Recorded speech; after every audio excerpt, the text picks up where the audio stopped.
The motorcycles arrived before the sun did, 200 of them lined up in the gray pre-dawn along both sides of the narrow road leading to St. Brendan's Church in Hatchwell, Missouri. Their engines were off. The riders stood beside their machines in complete silence, helmets held at their sides, facing the small brick church at the end of the road. The way men stand when they are in the presence of something that requires stillness. The chrome of their bikes caught what little light existed at that hour, and threw it back in long, quiet gleams across the empty street. No one in Hatchwell had ever seen anything like it. And it had all begun 2 days earlier with a woman of 91 years, a wooden cane worn smooth by decades of use and 7 words spoken so quietly in a roadside diner that the man they were directed toward had to lean slightly forward to hear them. But that is getting ahead of things. To understand what those 200 men were doing on that road before sunrise on a Friday morning in October, you have to go back to the beginning. You have to go back to the Monday when Harold Marsh died in his chair. Harold was 92 years old. He had been born in this county, raised in this county, and had spent the better part of 9 decades within a 30-mile radius of the house on Sycamore Street, where he and Evelyn had lived since 1968. He was not a man who required large distances to feel complete. He had everything he needed within reach. His workbench in the garage, his radio equipment, the kitchen where Evelyn made coffee every morning at 6 and left it on the burner until he came in from wherever he had been puttering. He fixed radios. That was the thing most people in Hatchwell knew about Harold Marsh, if they knew anything at all. Old radios, mostly the kind with wooden cases and fabric-covered speakers, and the warm amber glow of vacuum tubes behind the dial. People brought them to him from 2 counties over, sometimes radios that had belonged to their grandparents. Radios that no longer worked, but that no one could bring themselves to throw away. Harold would take them into his garage and spend weeks on them if necessary. And when he was done, the radios worked again. And the people who came to collect them often stood in the driveway with the repaired radio in their hands, looking at it the way you look at something you had feared was permanently lost. He never charged very much. Sometimes he charged nothing at all, depending on who was asking and what he could see in their face. He whistled while he worked. Old songs, mostly the kind from the 40s and 50s that had melodies simple enough to carry without thinking about them. Evelyn could always tell where he was in the house or the yard by the whistling. She had been hearing it for 68 years, and the silence it left behind when it stopped was the loudest thing she had ever experienced. He died on a Monday in October. He had been sitting in his chair by the front window, the one that faced the yard, where the sugar maple had turned completely orange in the past week, which Harold had mentioned twice, because he considered it exceptional. Even by the standards of Missouri autumns, Evelyn had been in the kitchen when she heard the stillness change its quality. She went to the doorway and looked at him, and understood immediately with the particular clarity that comes to people who have been paying close attention to someone for 68 years, that Harold was gone. She stood in the doorway for a long time. Then she went and sat beside him in the other chair, the one she always sat in when they watched the evening news together. And she held his hand, which was still warm, and she talked to him. She talked about the maple tree, which he had been right about. She talked about the radio on his workbench that he had been working on for the past 3 weeks and hadn't quite finished. She talked about 68 years of mornings and suppers and Sunday drives and the way he used to hum the last few bars of a song when he forgot the words. She talked until the ambulance came, which Norma Vick from next door had called without being asked because Norma was that kind of neighbor. The kind you don't fully appreciate until the moment arrives when you need exactly that kind of person. The arrangements were made. The church was contacted. Pastor Aldrich was gentle and thorough and said all the right things in the right order. He mentioned carefully with the practiced delicacy of a man who had delivered this particular piece of information many times over the years that the confirmation list for the service was thin. Their son Michael had died in 1994. Harold's brothers had been gone for years. Their circle, which had never been large, had been narrowing steadily for the better part of a decade as people moved away or became too frail to travel or simply stopped being alive. Evelyn thanked Pastor Aldrich and told him they would proceed with the 10 o'clock service on Friday regardless. She spent Tuesday doing practical things. There were calls to make and papers to sign and a dress to locate in the back of the closet. She moved through the house with the careful efficiency of someone who is using motion as a container for something that would otherwise expand to fill every available space. It was on Wednesday morning while she was sorting through Harold's things in the bedroom that she found the box. It was sitting on the shelf in his closet behind a row of flannel shirts that smelled of his aftershave, tucked back far enough that you would not find it unless you were looking or unless you were doing what Evelyn was doing, which was going through everything methodically, because methodical was the only way she knew how to move through the world in a moment like this. The box was made of dark wood, small enough to fit in one hand with a simple brass clasp and a small brass lock. It was old. The wood had the particular patina of something that had been handled often over many years. The lock was the size of a thumbnail. Evelyn stood in the closet with the box in both hands and looked at it for a long time. She had never seen it before. In 68 years of sharing a life with Harold Marsh, sharing a house and a kitchen and a bed and a workbench and 2,000 Sunday mornings, she had never once seen this box. The key was on a thin chain that Harold had worn around his neck. She had noticed the chain many times over the years without ever asking about it, because Harold was entitled to the things he carried privately, and she had always understood that.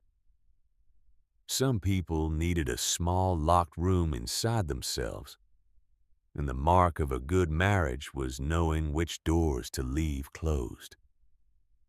But Harold was gone now, and the box was in her hands. She set it on the bureau and left it there through Wednesday.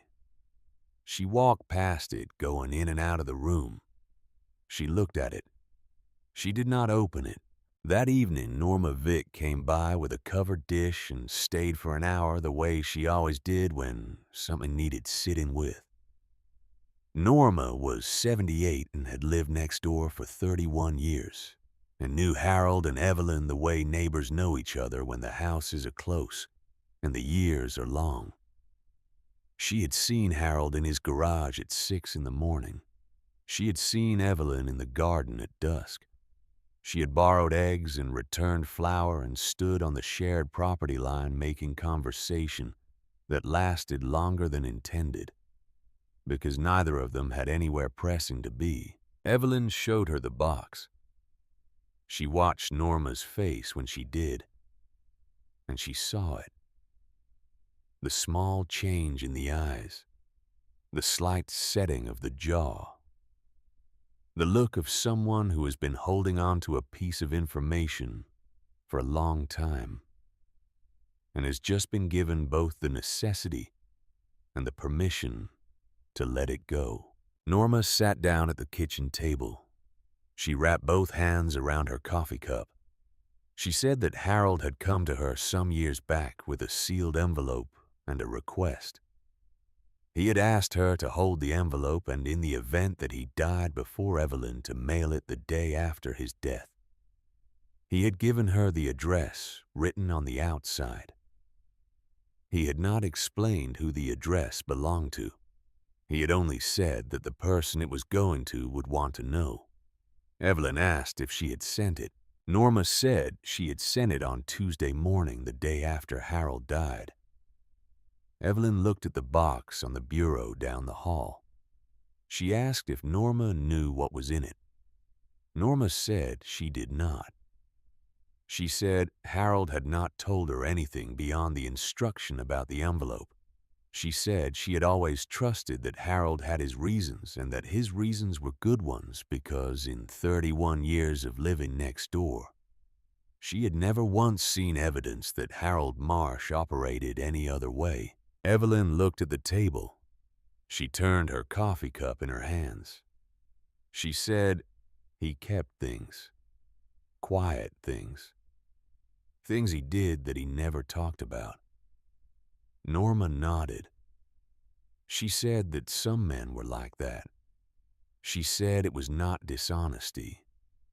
It was more like a particular form of modesty, the kind that doesn't want the good things it does to become stories about itself. Evelyn thought about the radio on his workbench that he hadn't finished. She thought about all the radios he had fixed over the years. All the people who had stood in the driveway holding something repaired. She thought about the ones he hadn't charged anything.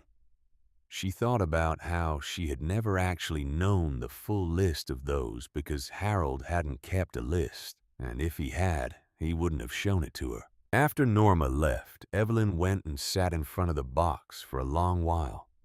She opened the clasp. She looked at the contents without touching them yet. A stack of letters bound with a rubber band that had grown brittle with age.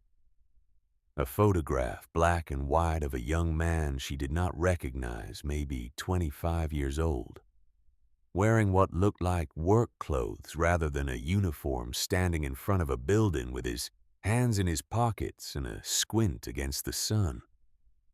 And a piece of paper folded once with an address written in Harold's handwriting, Fayetteville, Arkansas.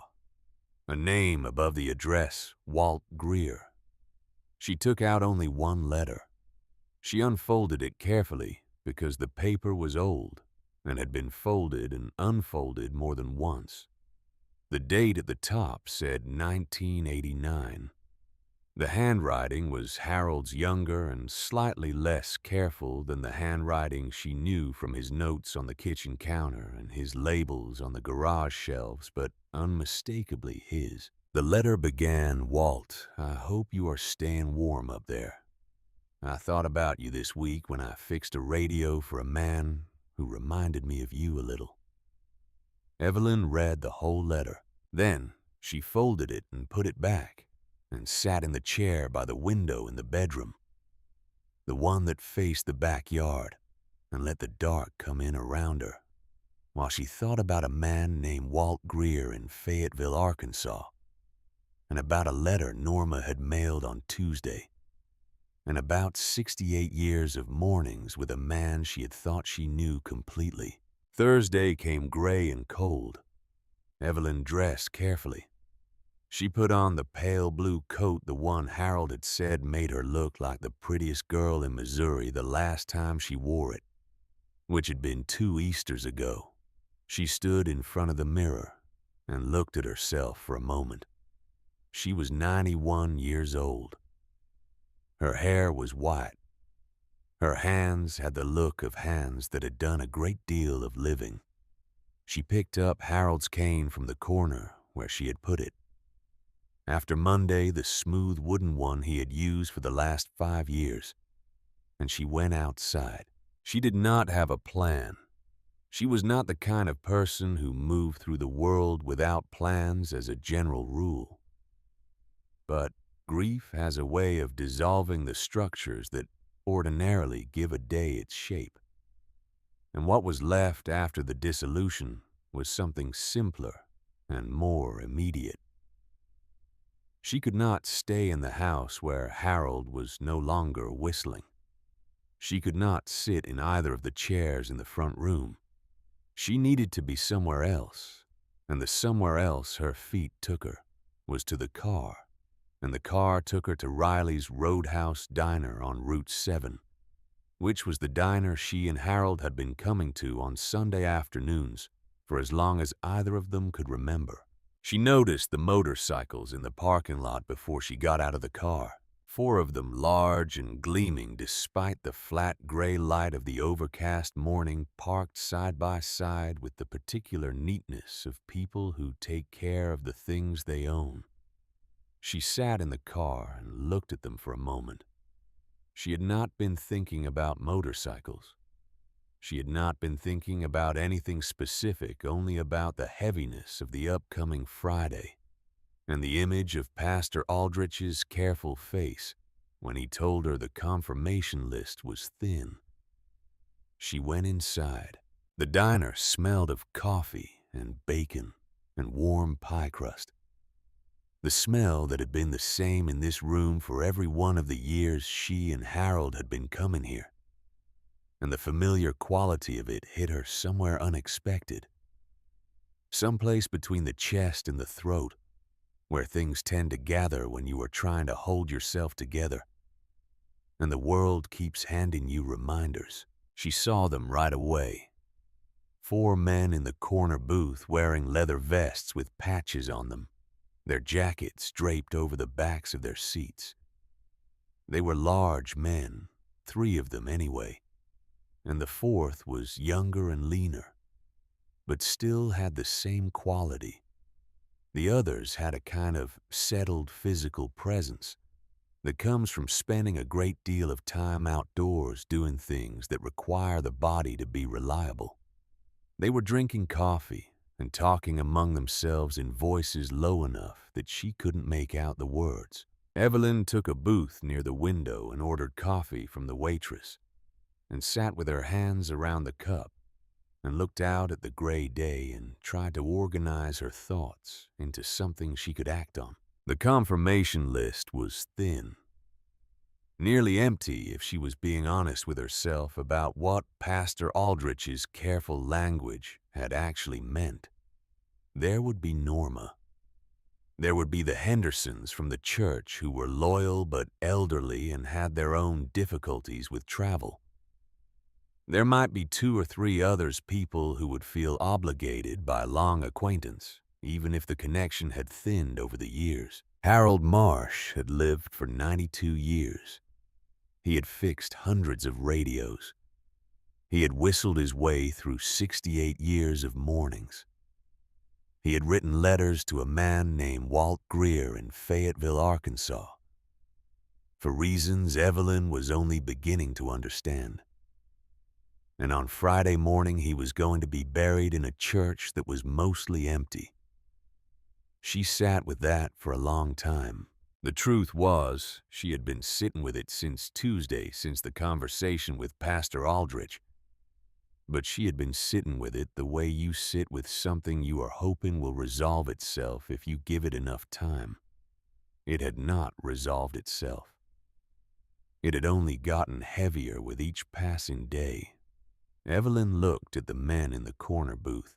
She thought about what she needed, not in general, not in the abstract way she had been thinking about it all week, but specifically, concretely. She needed someone to be there. She needed the church not to be empty.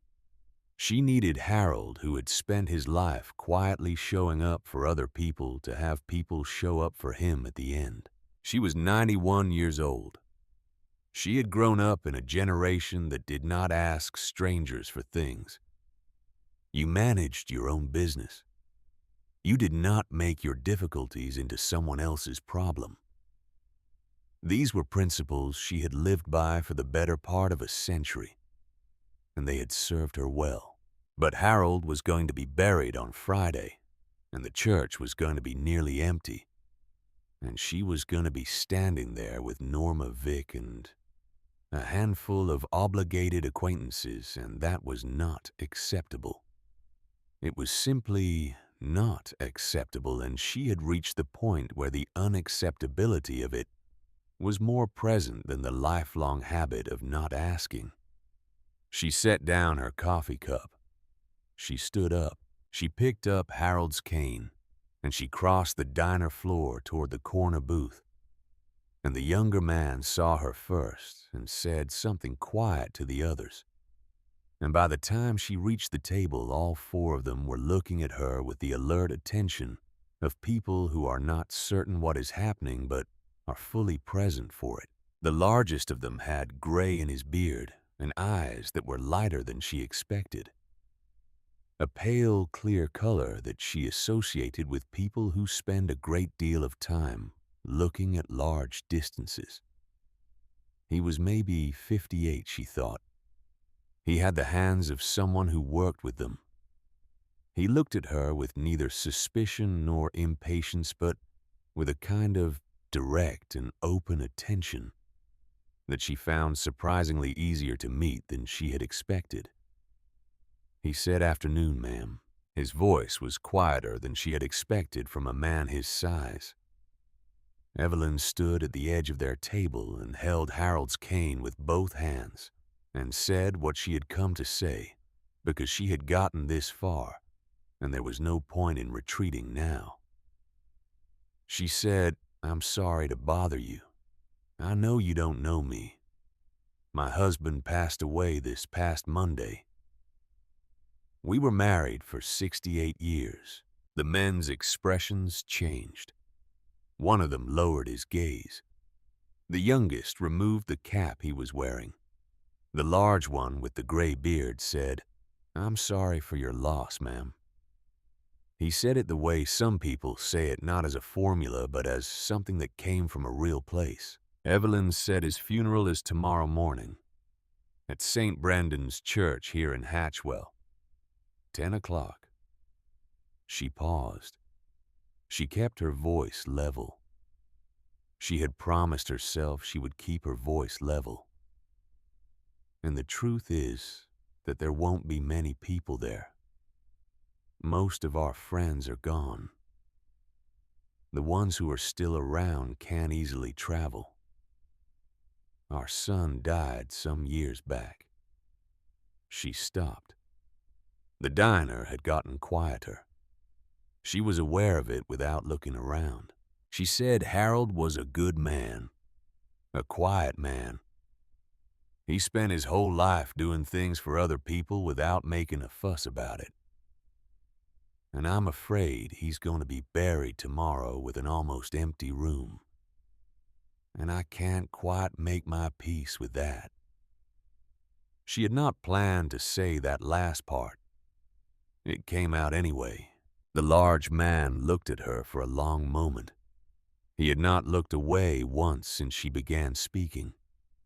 He leaned forward slightly, resting his forearms on the table, and he asked one question. He said, "What is it you're asking, ma'am?"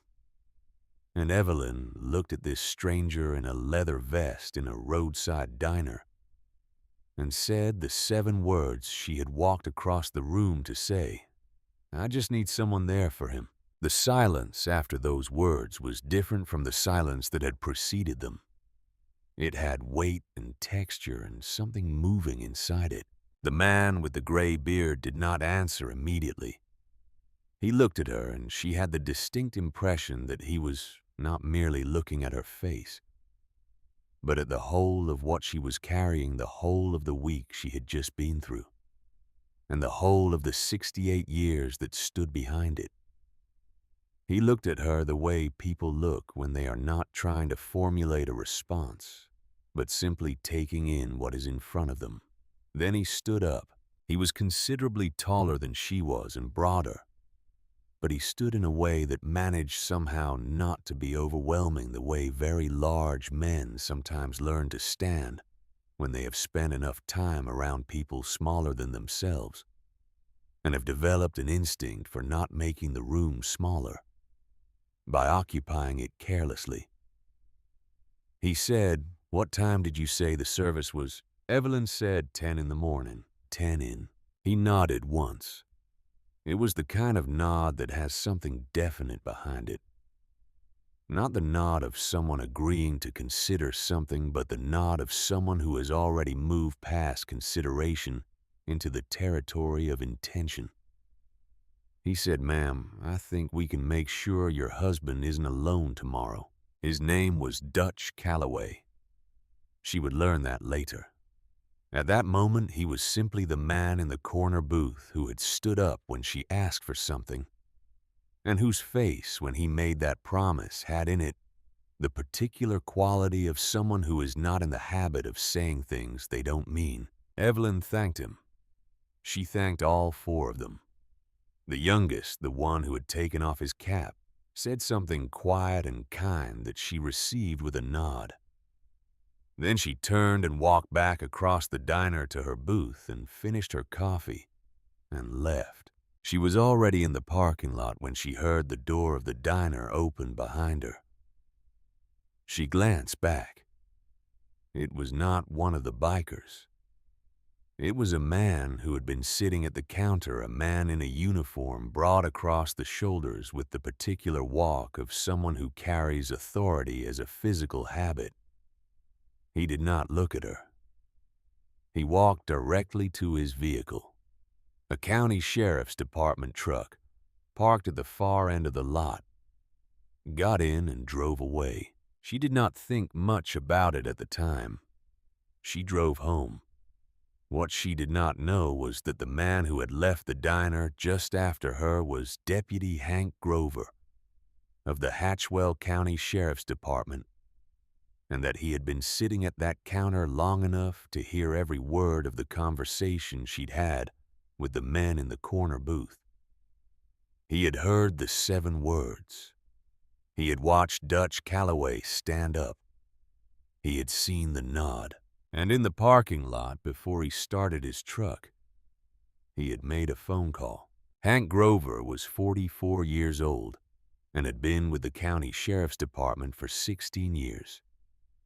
He was not a man of complex motivations.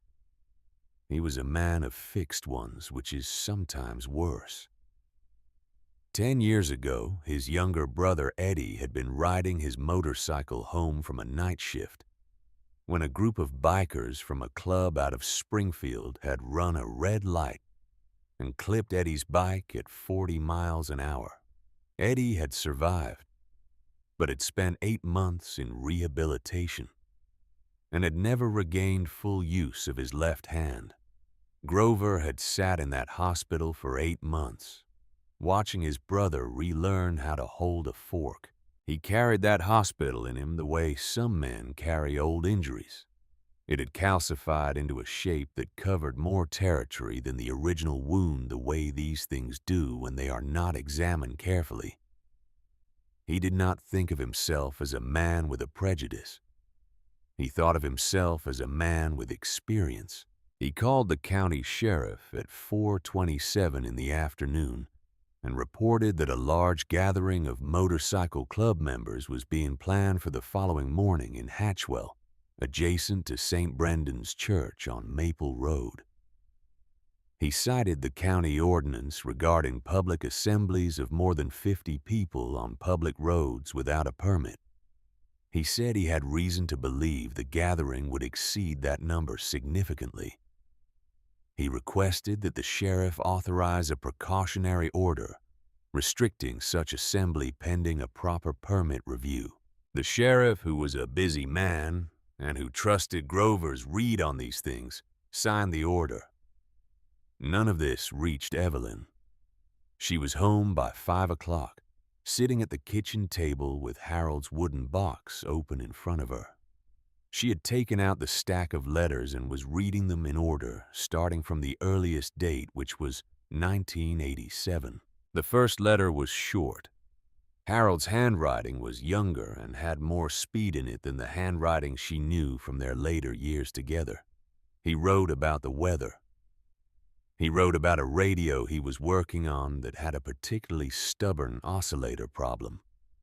And near the end, almost as an afterthought in the easy, unguarded tone of someone writing to a person they have somehow already decided is worth talking to, He wrote, "I thought about what you said at the bus station, and I think you're right that it takes a long time to feel like yourself again after something like what you went through.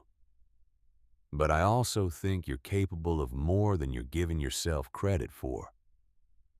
Anyway, I'll write again next month." The bus station. Evelyn set the letter down. Kansas City, 1987. Harold had gone to Kansas City in the fall of that year to pick up parts for a radio restoration project, a trip she remembered because he had come back with a collection of capacitors and a deep satisfaction about having found exactly what he needed. At a shop in the River Market District, he had been gone 2 nights. He had not mentioned meeting anyone at a bus station. She picked up the next letter.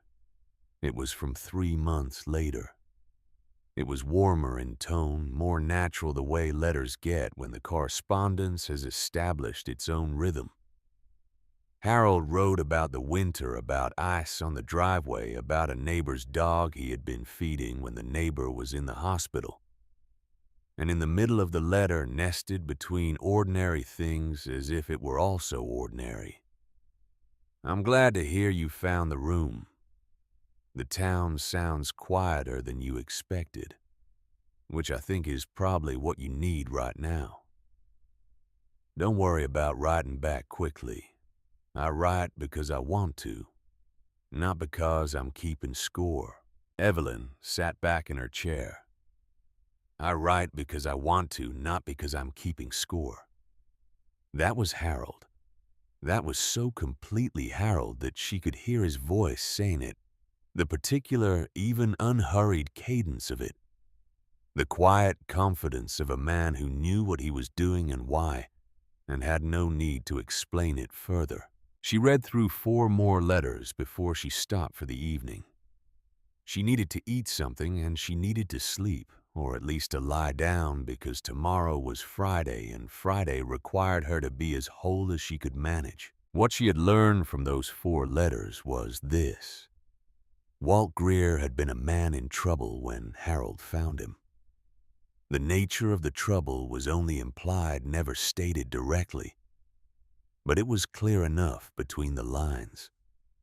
He had been at the Kansas City bus station with nowhere to go, and Harold had sat down beside him, which was such an entirely Harold thing to do that Evelyn felt the familiarity of it like a small pain in her chest.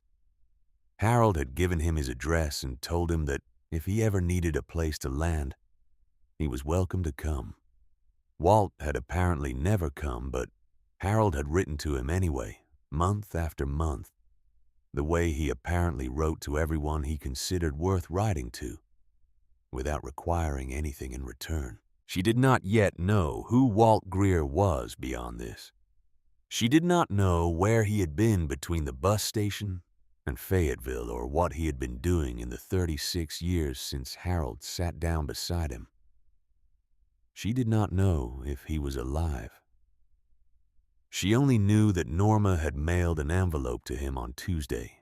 She put the letters back in the box and closed the clasp, but did not lock it. She went to bed. She lay in the dark of the room she and Harold had shared for 56 years, and she listened to the house which was making the particular sounds that houses make when the person who has lived in them for a very long time is no longer there. Outside on the highways that ran through and around Hatchwell, Missouri, the October night was deep and cold and full of stars. And on those highways, beginning with a single set of headlights and building through the dark hours into something that could be heard from miles away before it could be seen, the motorcycles were moving.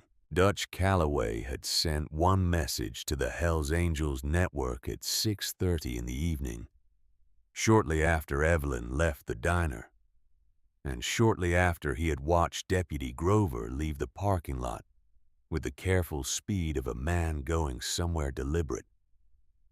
The message was 6 sentences long.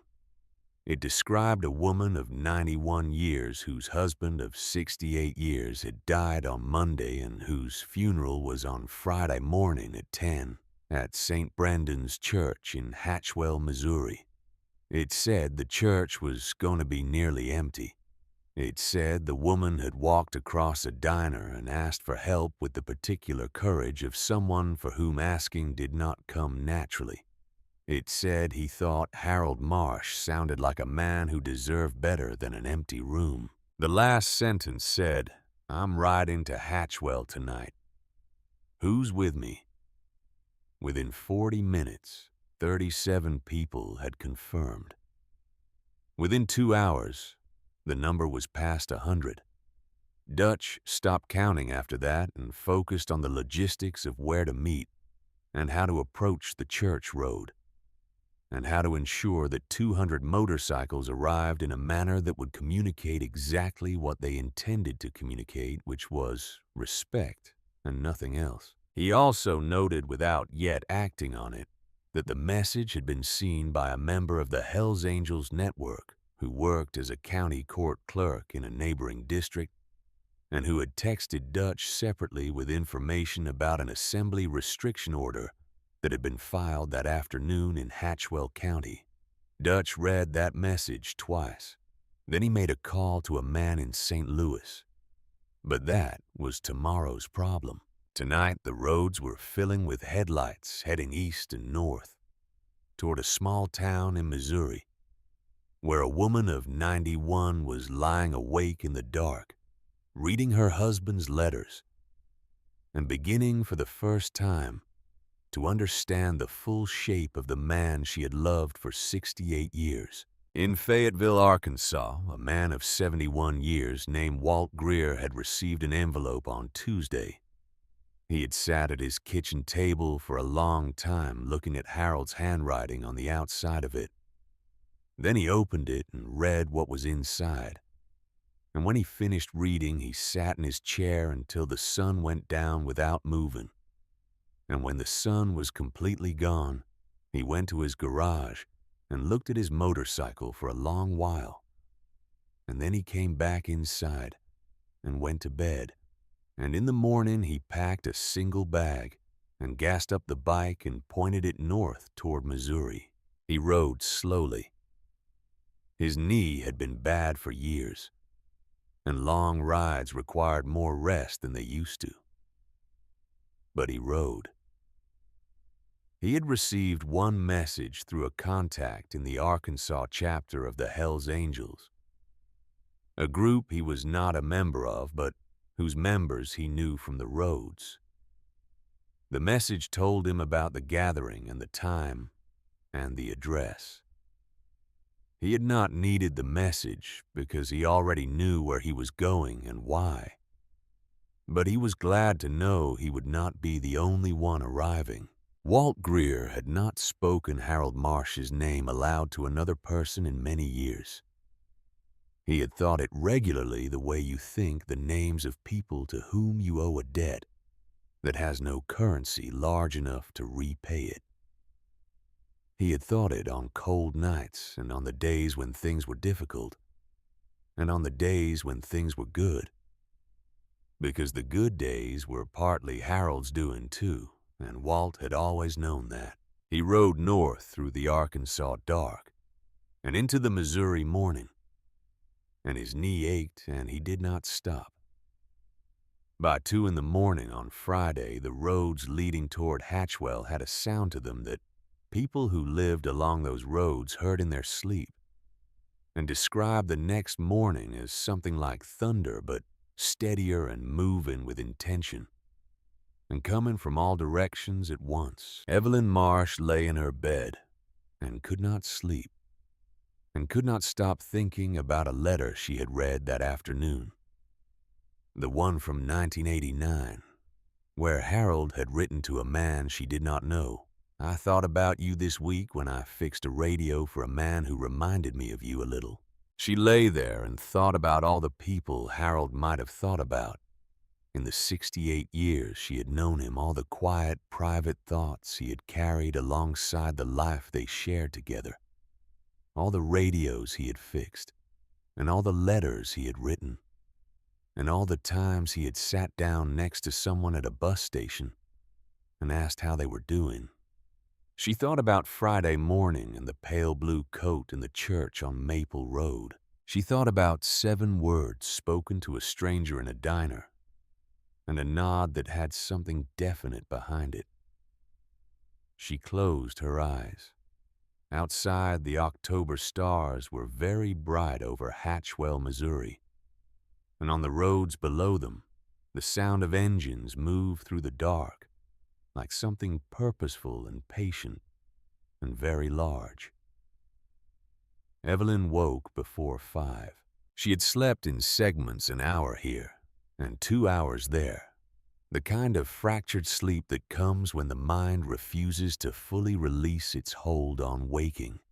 Each time she surfaced, she was aware of the same 2 things simultaneously.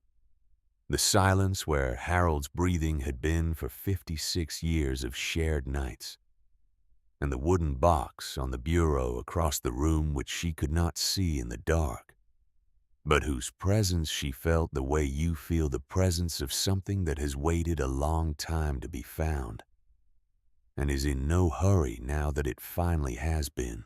She dressed in the dark. The pale blue coat was on the chair where she had put it the night before. She did not put it on yet.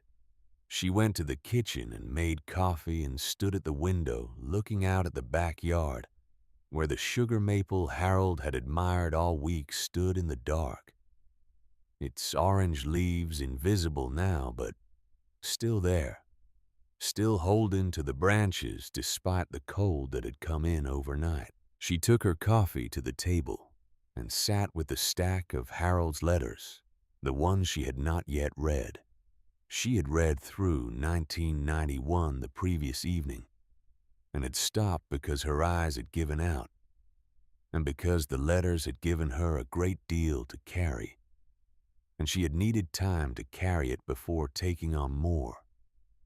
She read 2 more letters before the coffee was gone. By 1992, Harold's letters to Walt Greer had settled into the particular rhythm of a correspondence that has found its own natural form. Harold wrote about the things that were present in his days. A carburetor he was trying to source for a 1948 Zenith console. The first frost. A family of foxes that had taken up residence in the back corner of the yard, and that Evelyn had been feeding without telling him, though he had noticed, and had not said anything because he liked watching her do it. He wrote about these things with the same steady attention he brought to everything, and between the ordinary things he wrote sentences that landed differently than the ones around them. In a letter from October 1992, he wrote, "I don't need to know everything that happened to you before Kansas City to know that you're doing the work of becoming someone you can live with. That's harder than most people understand, and more worthwhile than most people acknowledge. Keep going." Evelyn read that sentence 3 times. She thought about the Walt Greer she did not know. The young man in the black and white photograph with his hands in his pockets and the squint against the sun. The man at the Kansas City bus station in the fall of 1987, who had been somewhere difficult enough that Harold had felt moved to sit down beside him and stay.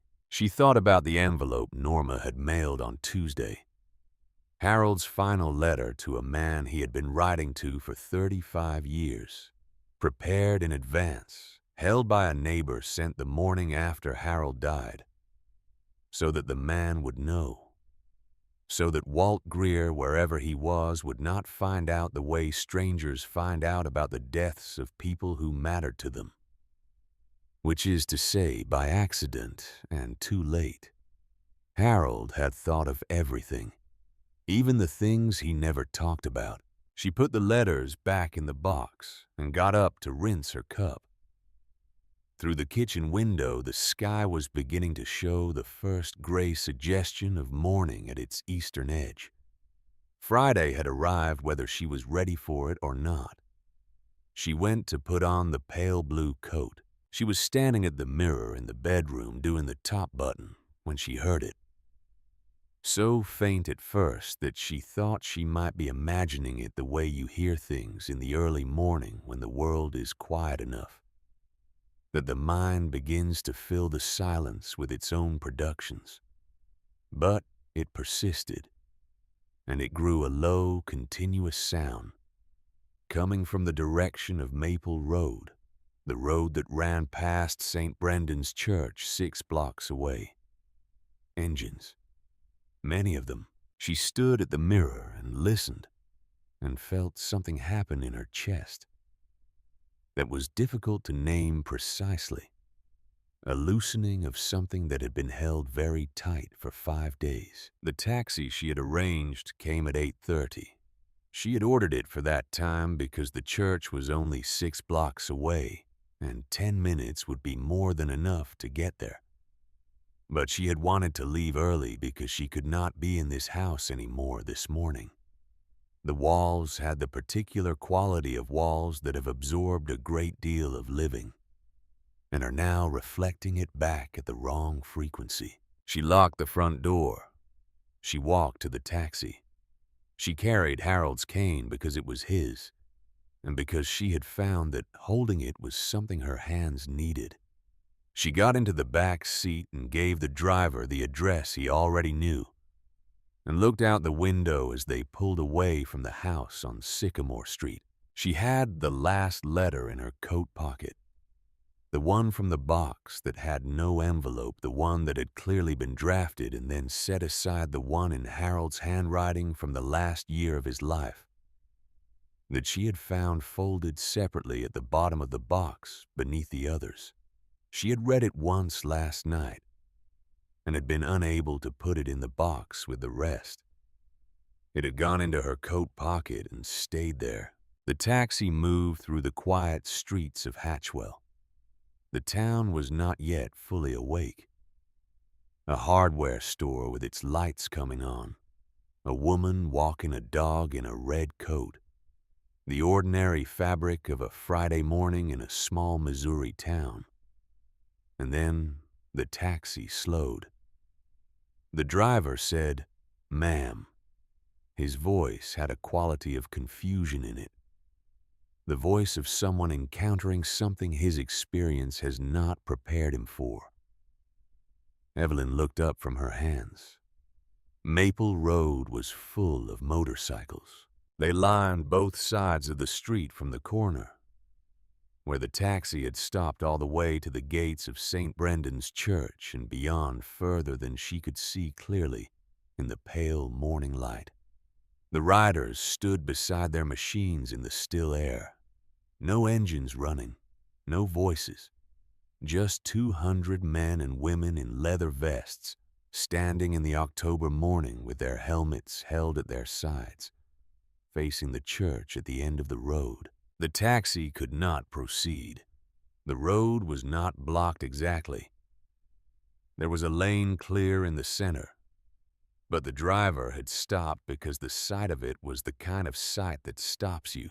Evelyn looked at the rows of motorcycles extending in both directions. She looked at the riders, so many of them standing with the particular quiet of people who have made a deliberate choice to be somewhere and are fully committed to that choice. She looked at the church at the end of the road, small and brick and entirely ordinary, which was about to contain something it had probably never contained before. She opened the car door. The driver said, "Ma'am, we can go around to the..." She was already out of the car. She stood on the road with Harold's cane, and she looked at the length of it, at the 200 people standing in the cold morning air, and she understood with a clarity that required no explanation that these were the people Dutch Calloway had promised her. Not 4 of them. All of them. She began to walk toward the church. She had gone perhaps 20 feet when she became aware of something changing in the stillness around her. It took her a moment to identify it because it was a change made of nothing added and something removed. The two rows of riders nearest to her had turned slowly, and without instruction to face inward, toward the center of the road, toward her. She walked between them. The nearest riders bowed their heads as she passed. She saw large hands with old scars and ink come to rest over chests. She saw a man with a beard that reached his collar. Close his eyes. She saw a young woman with her hair pulled back. Press her lips together against something she was feeling. She walked through all of it with her chin level and Harold's cane in her hand, and she looked ahead at the church gate because that was where she was going. And because if she looked at the faces, she was not certain she could maintain the composure she had decided this moment required. She was composed for Harold. He had always been composed. It was the least she could do.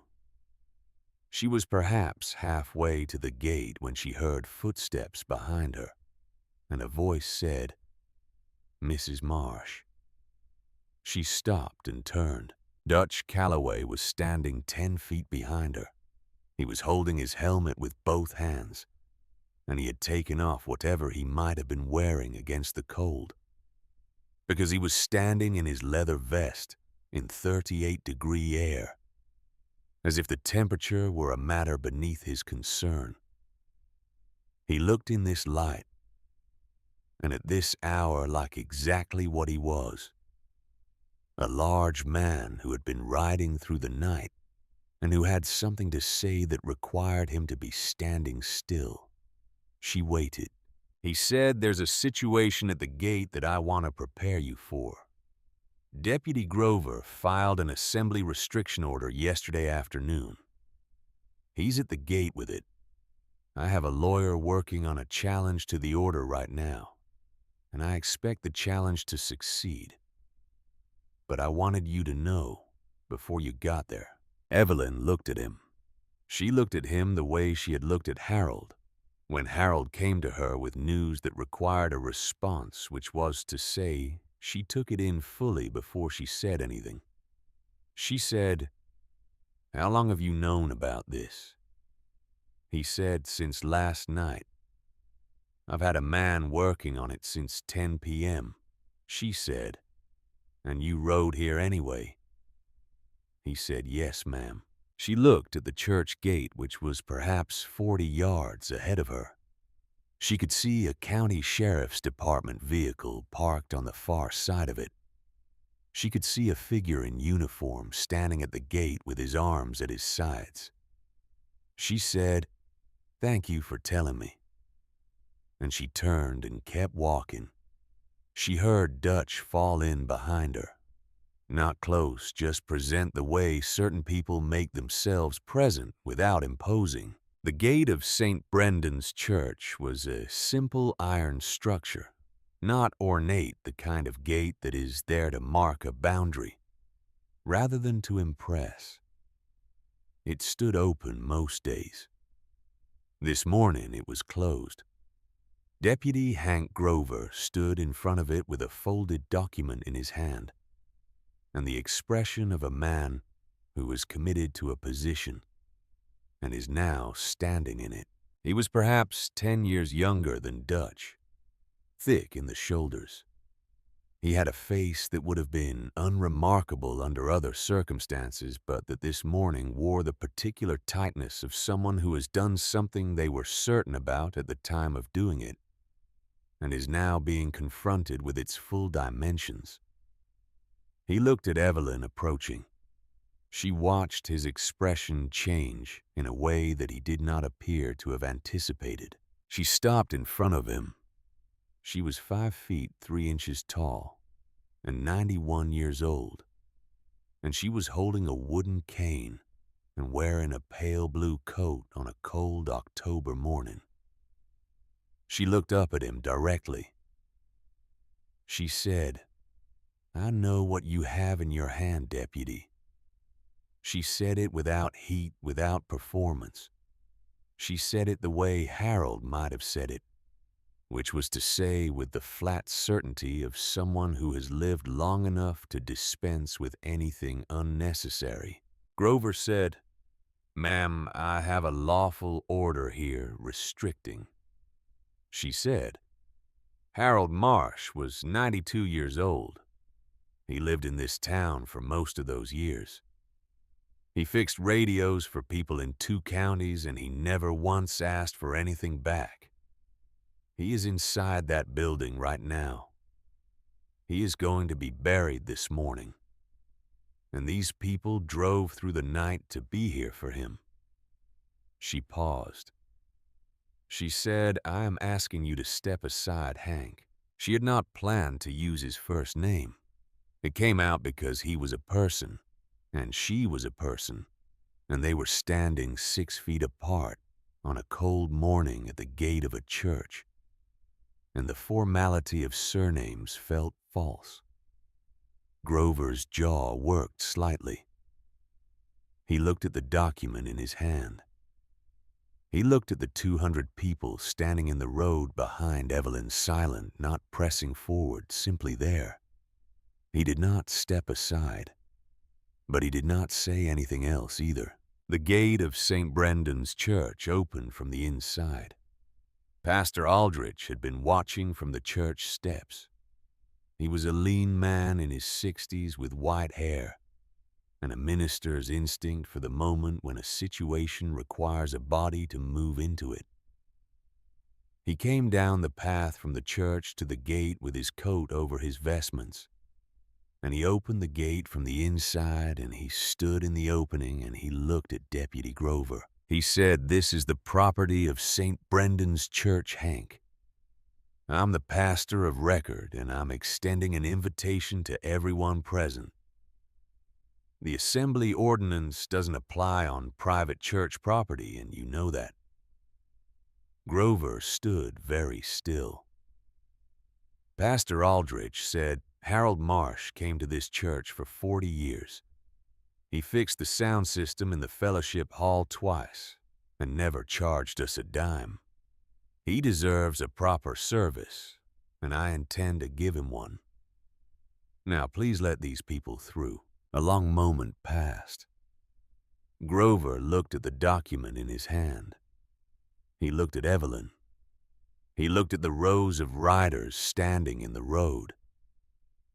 He looked at something past all of them, something that was not visible in the physical scene, something interior that Evelyn could see him wrestling with, in the way that a person's face sometimes becomes briefly transparent to what is happening behind it. He stepped back. He stepped to the side of the gate and stood there with the folded document at his side and his eyes on the middle distance, and he did not say anything else. Evelyn walked through the gate. Behind her, the sound of footsteps on asphalt began. Many footsteps. The 200 riders came through the gate in the unhurried, orderly way of people who have somewhere to be and have been patient about getting there, and are now finally moving. She walked up the path toward the church doors without looking back. She could hear them behind her, and she did not need to look back. She knew they were there. Pastor Aldrich fell into step beside her. He said nothing.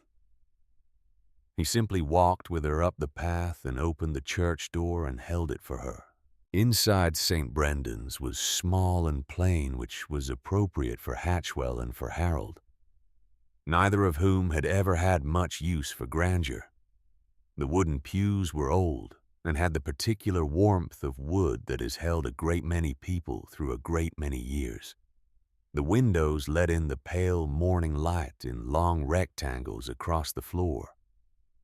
Harold's casket was at the front of the church, dark wood, simple, exactly what he would have chosen if he had been the one choosing. The pews were filling. She sat in the front pew. the one that had been Harold's and hers for 40 years of Sundays. She set Harold's cane against the seat beside her. She folded her hands in her lap, and she looked at the casket at the front of the room, and she breathed. Behind her, row by row, the church filled with the particular sound of many people taking their seats carefully. The creak of old wood settling under new weight, the rustle of leather, and the muffled sounds of boots on the floor. No voices, no conversation, just the sound of 200 people filling a church that seats 120, and the particular quality of silence that exists when a great many people have agreed without discussing it to be quiet. When Evelyn turned once briefly to look, she saw the church full from front to back, and people standing along the side walls and across the back. She saw large men with ink on their arms, sitting with their hands folded, the way she and Harold had sat in this church on hundreds of Sunday mornings. She saw a woman with close-cropped gray hair bow her head over clasped hands. She saw Norma Vick 3 rows back with tears already running freely down her face and making no effort to stop them. She turned back to face the front. Pastor Aldrich came to the pulpit and looked out at the church and was quiet for a moment. She could see him taking it in the full church, the people who had come from. She did not yet know how far, and she could see the moment when the weight of it hit him, somewhere below the professional composure. He said, "Harold Marsh deserved a full house. Today he has one." The service was not long. Harold would not have wanted it to be long. He had always had a practicality about ceremonies that expressed at itself in a preference for the meaningful over the elaborate. Pastor Aldrich spoke about Harold's decades in Hatchwell, the radios, the neighbors, the garden, the 40 years of Sunday attendance, during which Harold had never once been late. He spoke about the particular form of goodness that does not require an audience, the goodness that operates in the spaces between public moments, the goodness that shows up on a Tuesday with a repaired radio, or writes a letter to someone who needs a letter, without expecting recognition for either. Evelyn listened. She listened to the description of her husband and felt the particular quality of grief that comes not only from loss, but from recognition, from being shown the shape of something you had lived alongside for so long that you had stopped being able to see its full dimensions. She had known Harold. She had known him in the daily, intimate, specific way that 68 years of shared life produces. She had known the way he took his coffee, and the way he moved through a room when he thought no one was watching, and the way he looked at her sometimes across whatever space was between them, with an expression that needed no words. But there were things she had not known. The box had shown her that. And the box was not, she understood now, a secret Harold had been keeping from her. It was a room in himself that he had kept private, not out of concealment, but out of the particular modesty that had always been his nature. He did not want credit. He did not want the things he did to become stories about himself. He only wanted to do them. I write because I want to, not because I'm keeping score. Pastor Aldrich asked if anyone wished to speak. The church was very quiet. Then, from the last pew on the right side, a man stood up. He was not tall. He was lean in the way of men who have been lean their whole lives and whose leanness has become more pronounced with age. He was 71 years old, and his hair had gone entirely white, and he walked with a noticeable limp when he came out of the pew and moved toward the aisle a limp that had the look of something long established, something the body had learned to navigate around over many years. He was wearing a leather vest over a dark shirt. The vest had a small patch on it that Evelyn did not recognize. He held his helmet in one hand. He walked slowly up the center aisle and he stopped in the open space before the pulpit, and he turned to face the room. His eyes found Evelyn's. He held her gaze for a moment. Then he looked out at the assembled church, and he began to speak. His name was Walt Greer. He said it simply with no preamble, as if the name was sufficient identification, as if there was no particular reason it should mean anything to most of the people in the room, and one very specific reason it should mean something to the woman in the front pew. He said I met Harold Marsh on a Thursday afternoon in the fall of 1987 at the Kansas City bus station. I was sitting on a bench with a duffel bag and nowhere to go. He was buying a cup of coffee from a vending machine and he sat down next to me. Not in the next seat. Right next to me. He paused. He said I need to be honest about where I was at that point. I had come out of a 3-year sentence for something I am not proud of. I had come out of it with exactly what I went in with, which was nothing. No job, no prospects, no one waiting.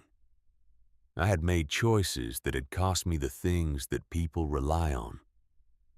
I was sitting in that bus station, and I was not thinking about the future because I could not see any particular reason to think about it. The church was completely still. He said Harold Marsh sat down next to me and asked how I was doing.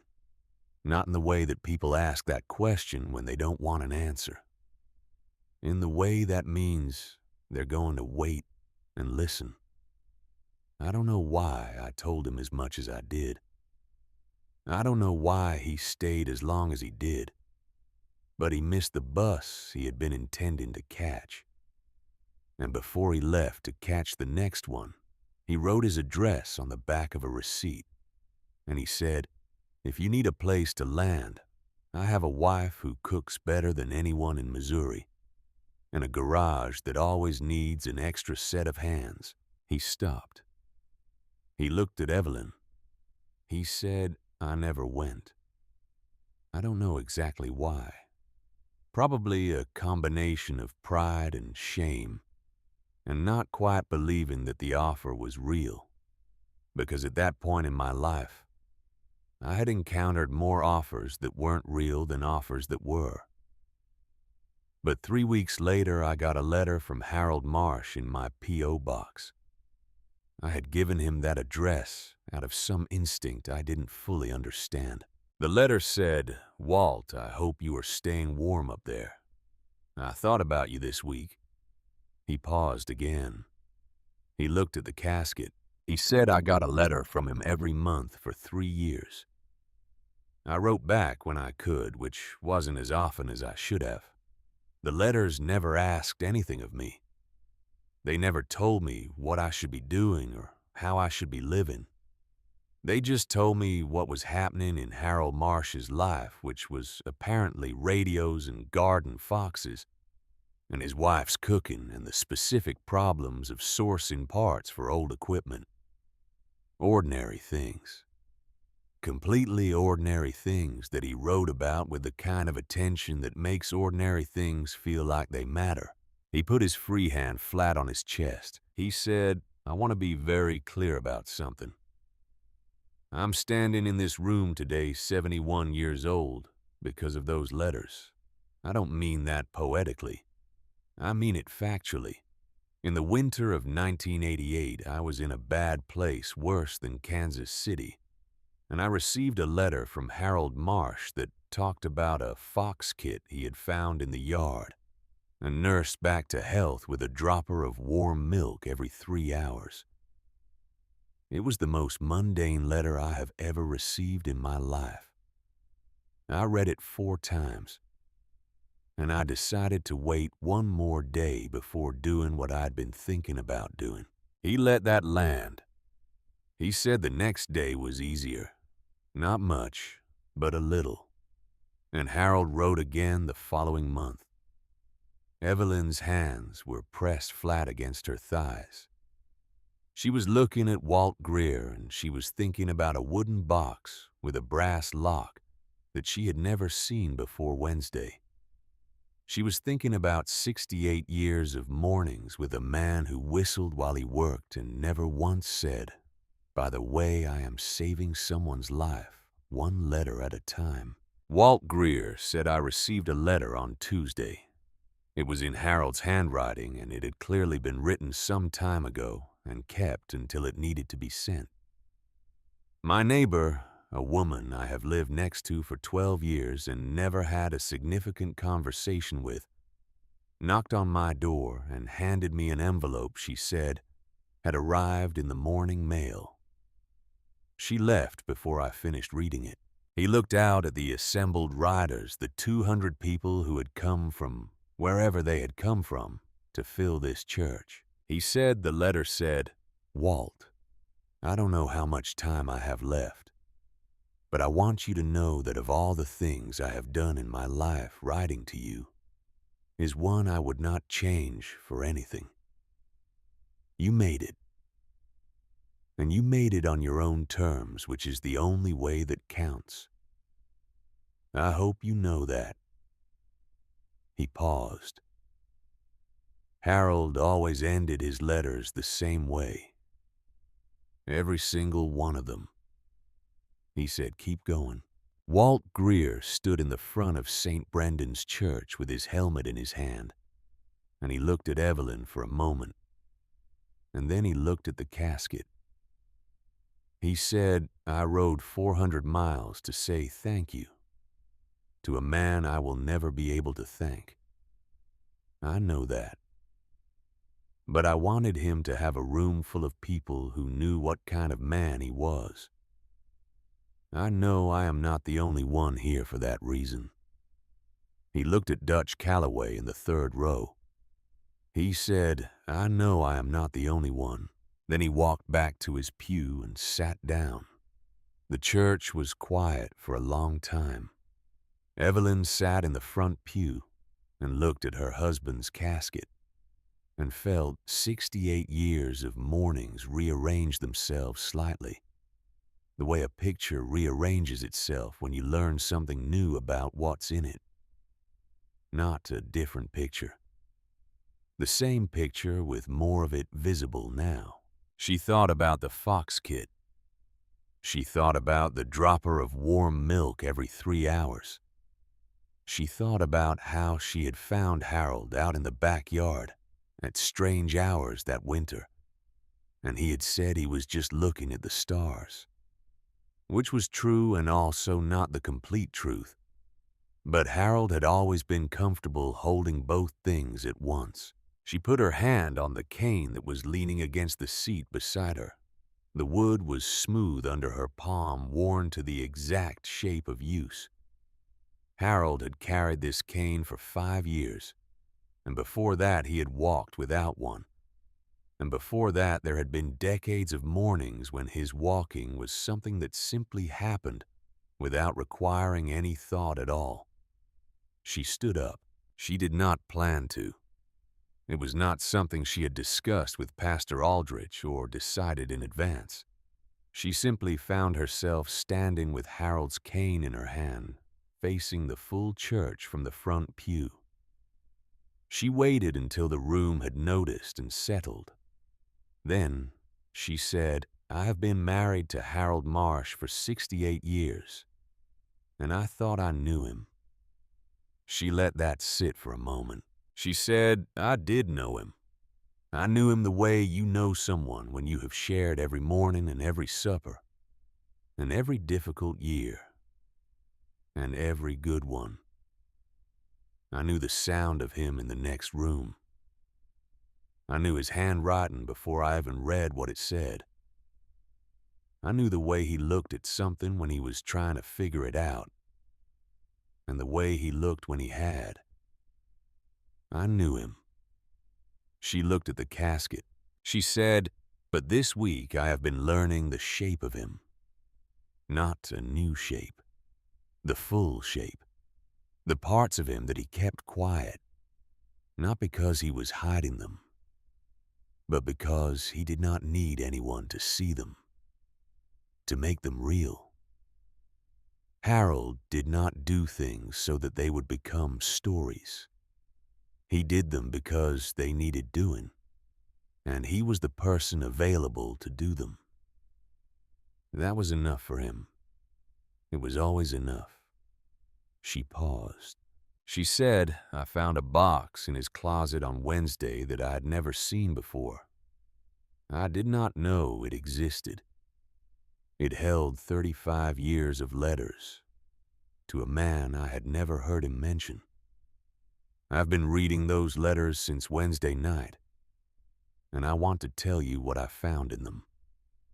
She looked at the room, at Dutch Calloway in the third row, at Walt Greer in the last pew, at Norma Vick with her hands clasped and her face fully open to whatever was coming. She said, "I found my husband, the whole of him. The parts I lived with and the parts I am only now meeting. He was a good man, I knew that. But goodness is not a simple thing. It has dimensions that are easy to miss when you are living alongside it every day." She paused. "He never told me about the letters. He never told me about Walt or about Kansas City or about the Fox kit in the winter of 1988. He didn't need to. He wasn't doing it for an audience. He was doing it because there was a person who needed someone to keep writing.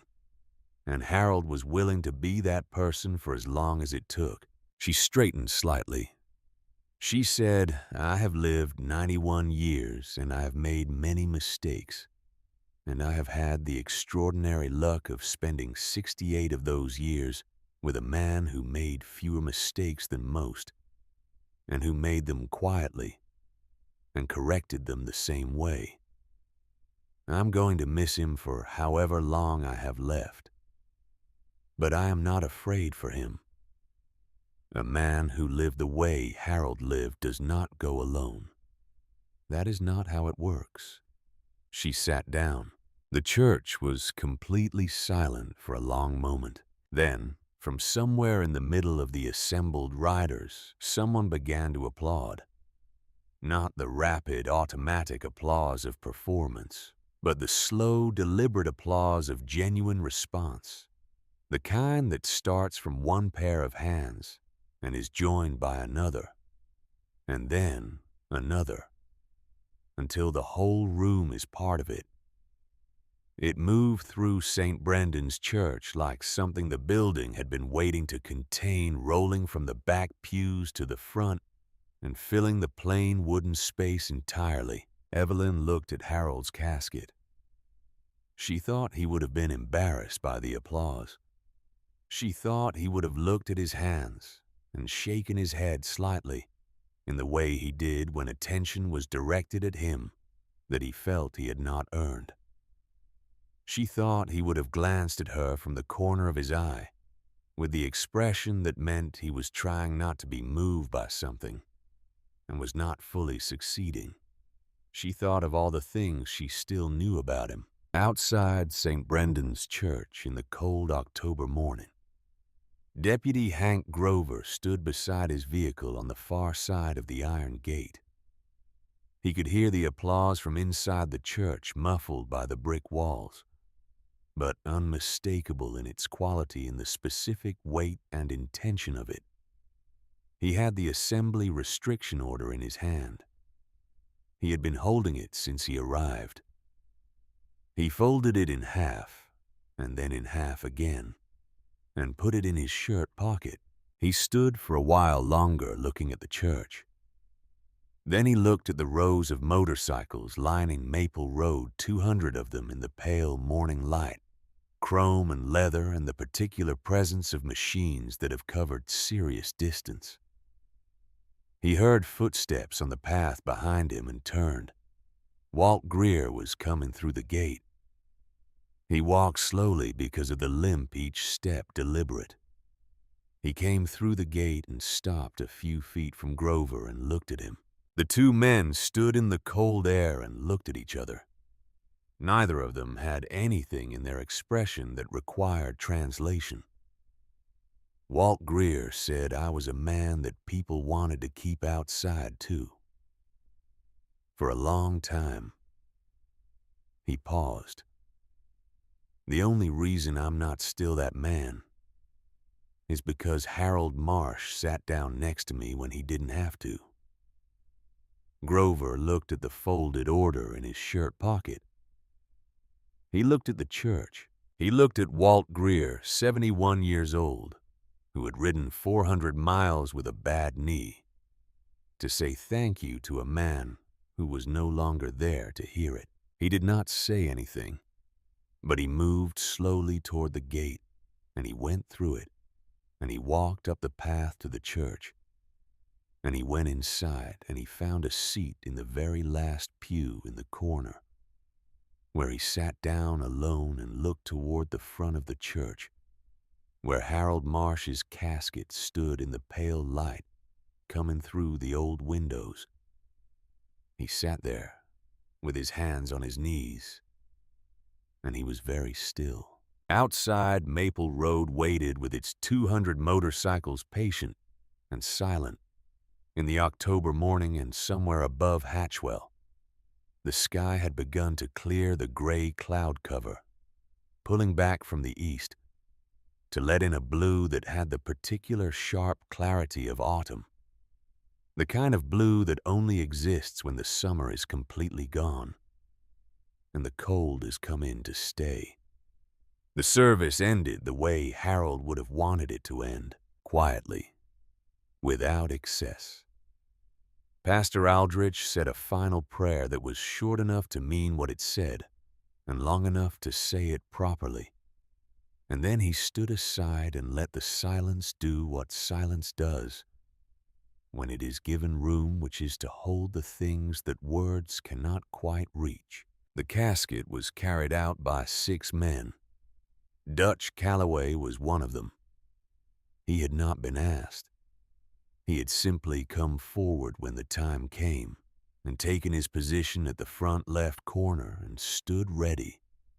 And no one present found anything remarkable about this, because by that point the line between the people who had known Harold Marsh for 40 years and the people who had driven through the night to be here for him had blurred into something that felt less like a distinction and more like a single continuous thing. Evelyn walked behind the casket through the church doors and out into the October morning. The air hit her face cold and clean, the particular cold of a Missouri October that has made its intentions clear and is no longer softening itself for anyone.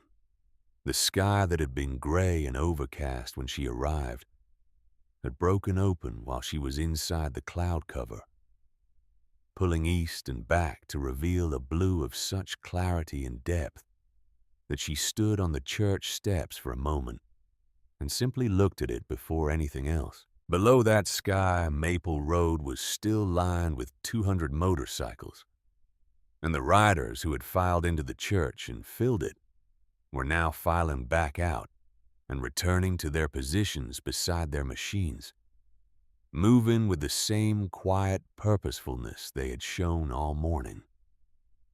She watched them go.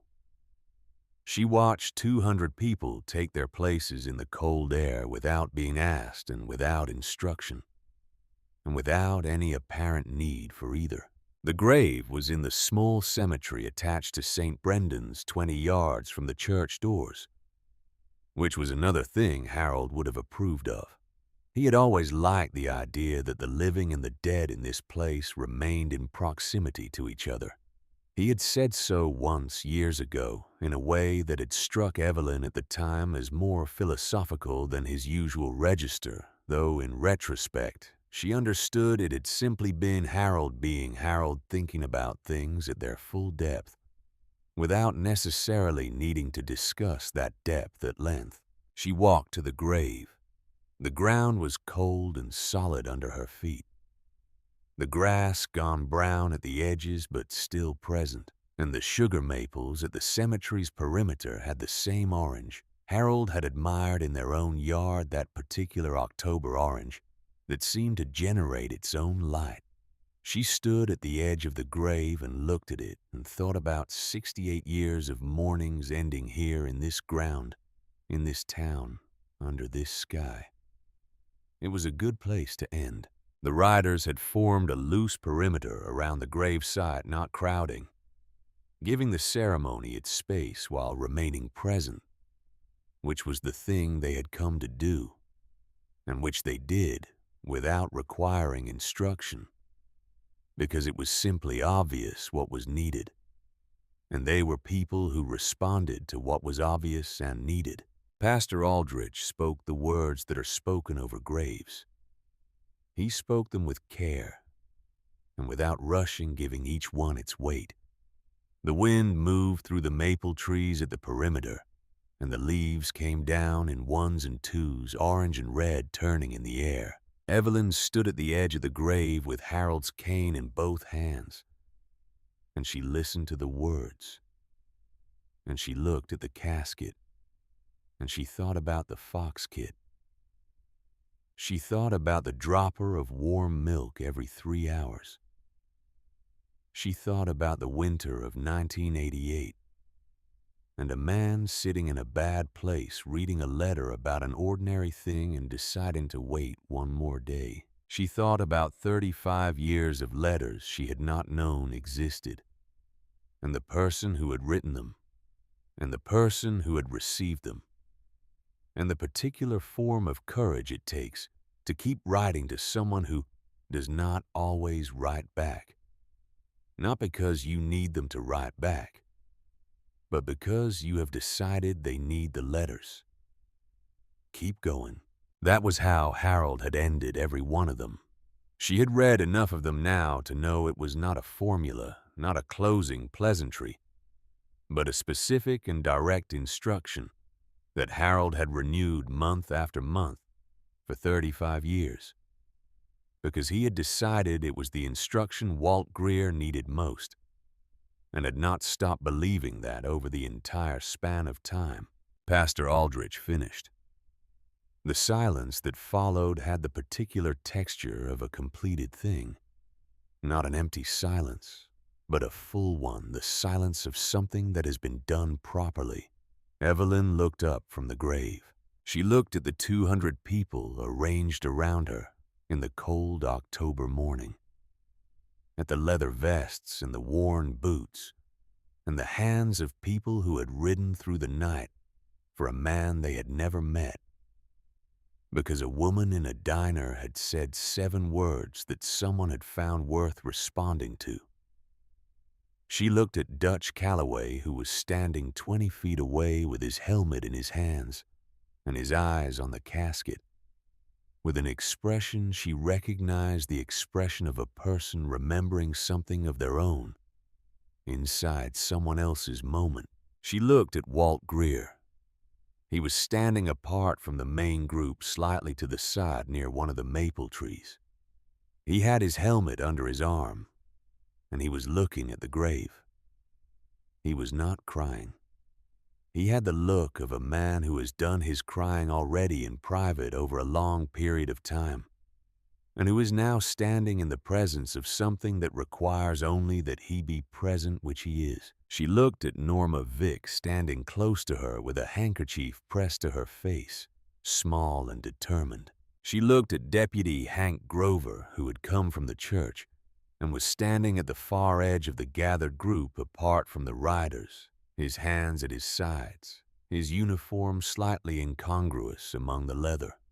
He was looking at the grave with an expression Evelyn could not fully read from this distance, but that had lost whatever defensive quality it had held earlier at the gate. He looked, she thought, like a man who had arrived at the end of something and was still in the early stages of understanding what that meant. Pastor Aldrich concluded with the words that conclude these things. One by one, people came to the grave. They came in the way that people come forward at the end of a service, not in a rush, not organized, but moving when they were ready and stopping when they needed to, and then moving on. The riders came.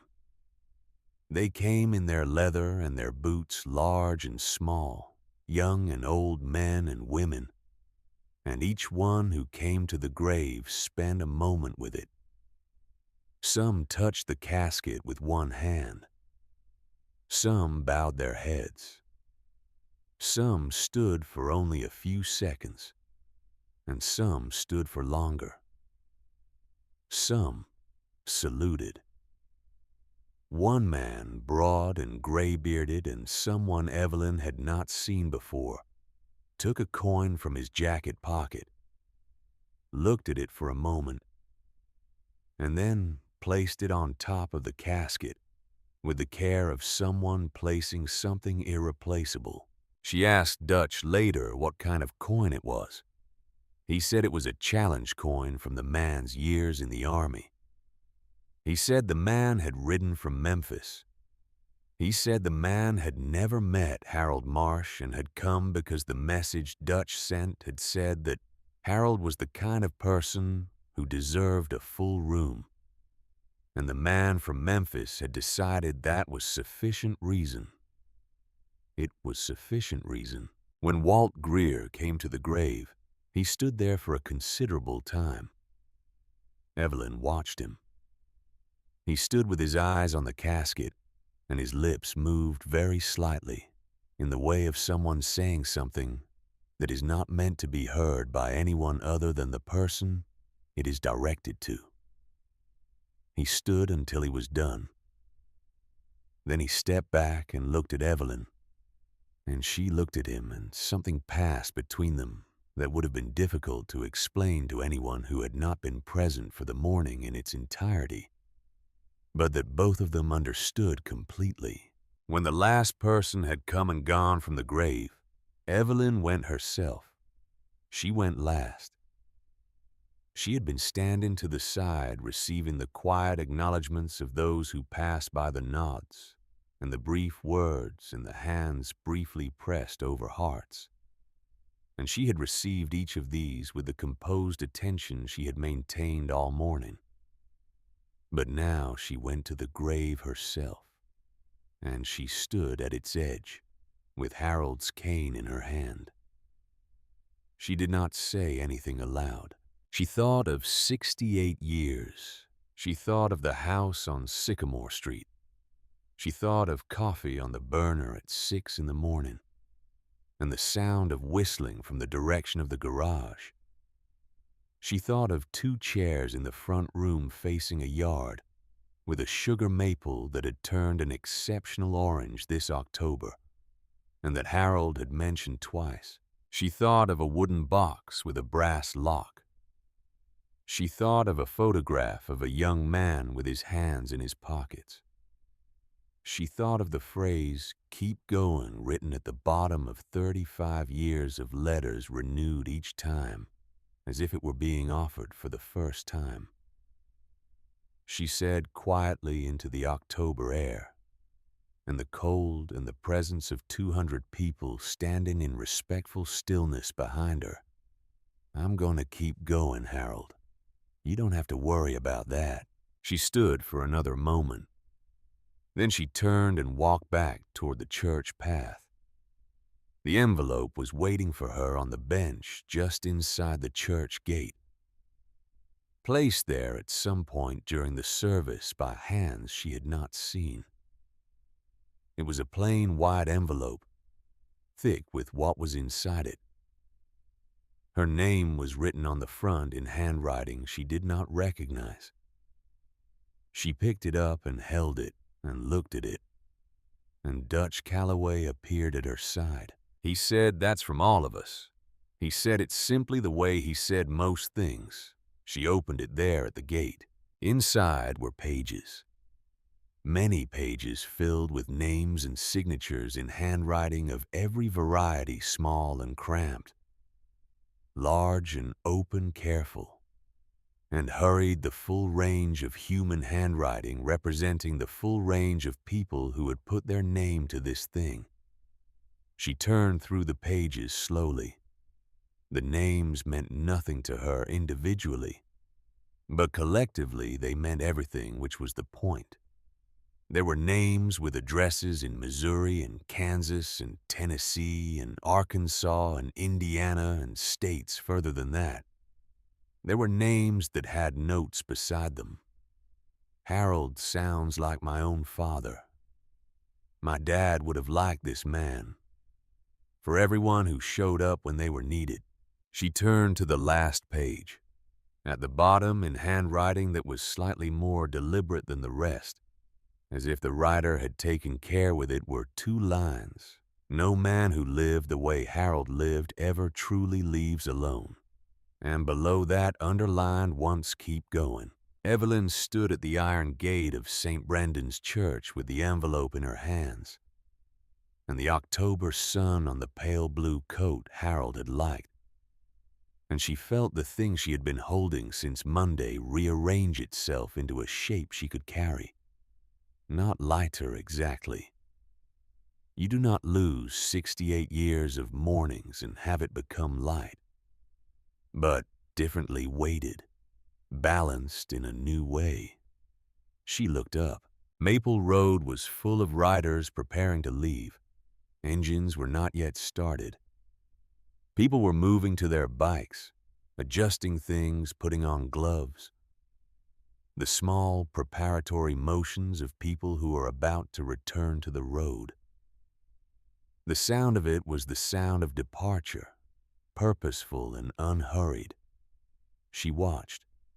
Norma came to stand beside her without saying anything, which was exactly right. The engines began, not all at once. Ones and twos building from the near end of the road and extending outward, each engine adding its voice to the collective until the sound had the depth and breadth and texture that Evelyn had heard from her bed in the early hours of the morning, the sound she had lain there, identifying and feeling in her chest as something loosening. It filled Maple Road, and it filled the cold air over Hatchwell, and it vibrated in the windows of the houses along the street where people had come to their porches and their front steps to watch, drawn out by the sound the way people are drawn out by anything of sufficient magnitude. She could see them from where she stood. A man in a flannel shirt with a coffee cup, a woman with 2 children holding onto her coat, an older couple standing side by side on their front porch, looking at the road with expressions that were not afraid and not hostile, but simply witnessing the expressions of people watching something they did not expect and do not fully understand, but can feel the weight of regardless. The column of bikes began to move. They moved the way a river moves when it has found its direction, with the ease of mass that has somewhere to go and is finally going there. They moved past the gate of St. Brendan's and past the bench where Evelyn had opened the envelope and past the iron fence and down Maple Road toward the intersection where they would disperse to whatever highways carried them back to wherever they had come from. As they passed the gate, they slowed slightly, each rider just enough to mark the passing of the place, rather than moving through it without acknowledgement. Some raised a hand. Some nodded. One man, young with close-cropped dark hair, looked directly at Evelyn as he passed and pressed his fist briefly to his chest. She held his gaze until he was past. It took a long time for 200 motorcycles to leave. She stood there for all of it. She stood there with Norma beside her, and Harold's cane in her hand, and the envelope of names against her chest. And she watched every single one of them go. She watched because it seemed important that she be present for the whole of it, the way she had been present for the whole of the morning. Harold had deserved a full room. He had gotten one, and the people who had given him that deserved to be seen as they left, which was the least she could do. And also, she understood the most. Walt Greer came to say goodbye. He came on foot, having not yet retrieved his motorcycle from wherever he had parked it. And he came to where Evelyn was standing, and he stopped in front of her the way he had stopped in front of her at the grave, with the particular stillness of a man who has something to say and is taking the time to locate exactly the right words for it. She spoke first. She said, "I read the letters." He looked at her with an expression she could not entirely parse. Some combination of things. She said, "I started Wednesday night and I've read most of them now. I haven't finished, but I will." She paused. "He wrote beautifully. Did you know that Walt Greer said I know?" She said he never told me. Any of it. Not Kansas City. Not the letters. Not any of it. Walt said, "I think he felt it was your time he was spending. Writing the letters took time. He may have thought he owed you an explanation and not known how to give one without making it into more than it was." Evelyn thought about that. She said it was never more than it was. It was Harold being Harold. There was no explanation needed for that. Walt nodded slowly. He said the last letter. The one Norma mailed. "I need to tell you something about the last letter." He paused. He said in it that he was sorry he could not do more. He said he had always felt he should have done more for me, that letters were not enough, that he should have found me and made sure I was all right in person, rather than just on paper. He said this had bothered him for years, and he wanted me to know he was sorry for it. He stopped. He said, "I want you to know that the letters were enough. They were more than enough. They were exactly what I needed in the form I could accept at the time, which was words on paper from a safe distance that asked nothing of me. If he had come in person, I might have turned him away. I was not ready for that. But the letters I could receive. The letters I could fold up and put in my pocket and carry with me." He paused. "I carried some of them for years, literally, in my jacket. I have 3 of them still." Evelyn looked at this man she had never met before today. This man who was 71 years old and walked with a limp and had ridden 400 miles on a motorcycle to say thank you to someone who was no longer there. She said he would be glad you came. Walt said, "I know." He was always glad when people showed up. He thought showing up was the most important thing a person could do, in any situation. Just be there. He looked at the road where the last of the motorcycles were disappearing around the corner. He said, "I think all these people understood that." She said, "I think he would have been mortified by all of this. In the best possible way, Walt." Greer smiled. It changed his face considerably. She could see in that smile some remnant of the young man in the black and white photograph, the one with his hands in his pockets, squinting against the sun. He said he would have found something to fix. He would have asked if any of their bikes needed looking at. Evelyn laughed. It was a small laugh, and it surprised her the way laughter sometimes surprises you, when it arrives at an unexpected angle in the middle of grief. But it was real, and it felt right, and she let it be what it was. She said, "That is entirely true." They stood for a moment in the comfortable silence of 2 people who have just shared something large and have arrived at a place on the other side of it where the air is different. Walt Greer said, "I'm going to go home and write down everything I remember about those letters. every story he told.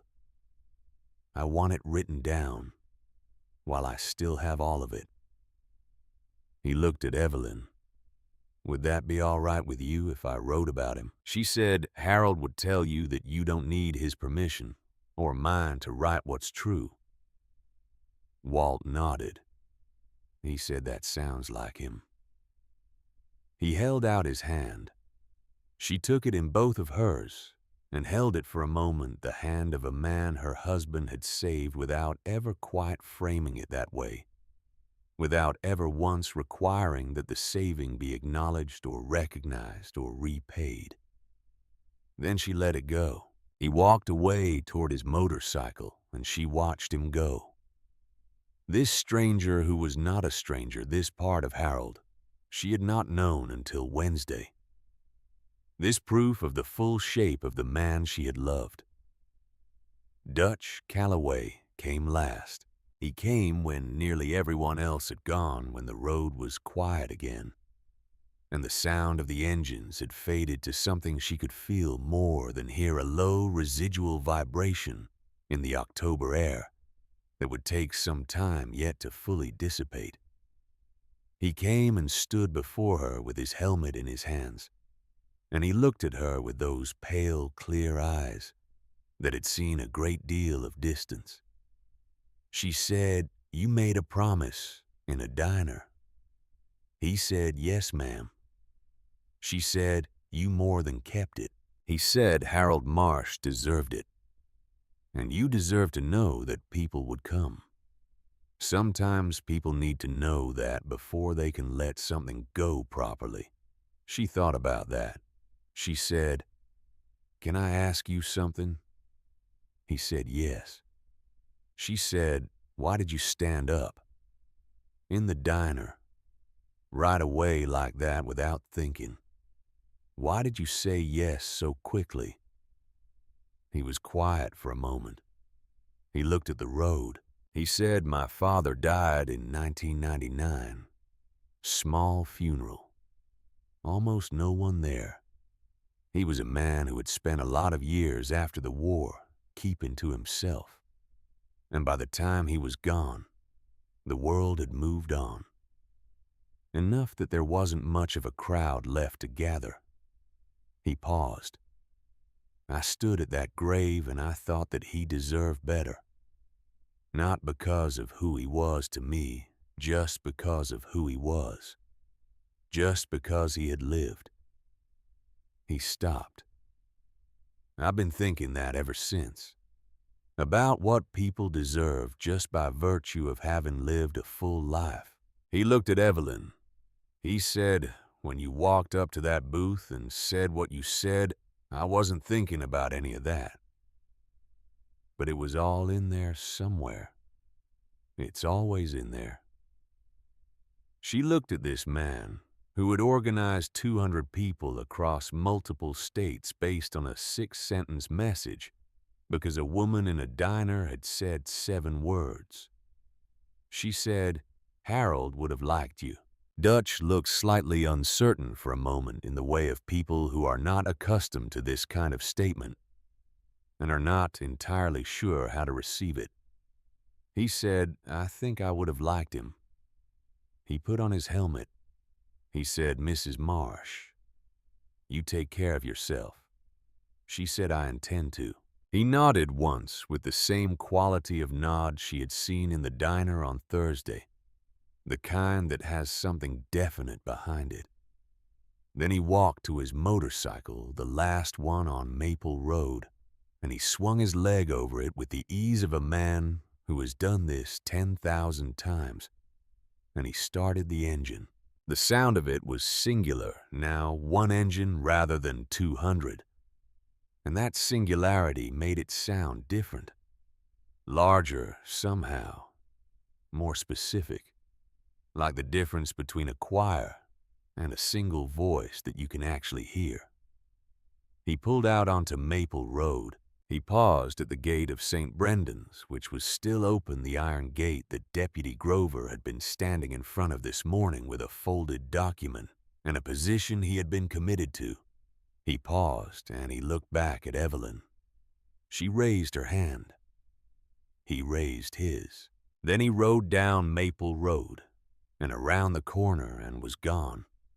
And the sound of the engine faded with him growing smaller and thinner until it was indistinguishable from the general ambient silence of a Friday morning in Hatchwell. The road was empty.